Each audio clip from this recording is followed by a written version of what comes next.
Γεια σας, είμαι ο Γιάννης και είμαι 6 χρονών. Έχω γράψει ένα παραμύθι σήμερα. Προς και πίσω. Θα σας το διαβάσω ή να πω πρώτα το τίτλο. Η ζωή του Τζον.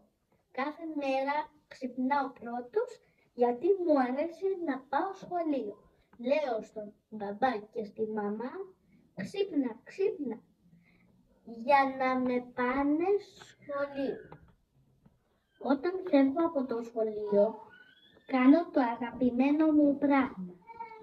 Πάω στην κολύδηση, πρέπει να μάθω γρήγορα κολύδηση, γιατί όταν έρθει το καλοκαίρι, να κολυμπάω μέσα στα νερά.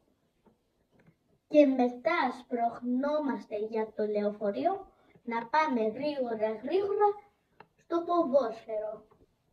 Ξέχασα να γίνω σάντουιτς. Κάθε εβδομάδα έχουμε αγώνα.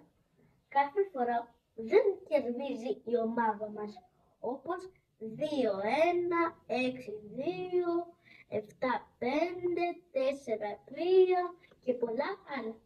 Ούτε ένα γκολ δεν βάζω. Θα προσπαθήσω και θα προσπαθήσω. Και πάλι θα προσπαθήσω. Όταν γυρνώ στο σπίτι, κάθομαι ήρεμος και διαβάζω βιβλίο στον αδελφούλη μου. Αλλά ποτέ δεν με ακούει. Όμως, τρέχει πάνω κάτω στο σπίτι. Παπα, ας δω μόνη μου βιβλία. Και μετά κοιμάμαι, γεια. Ξέχασα το αγαπημένο μου πράγμα. Το Σαββατοκύριακο, το πολύ 30 λεπτά, βλέπω πολύ λίγο το πολύ 30 λεπτά, όχι και 30 ώρες, YouTube και TV. Γεια! Πάλι πέρασε μια ωραία μέρα. Το περίμενα αυτό.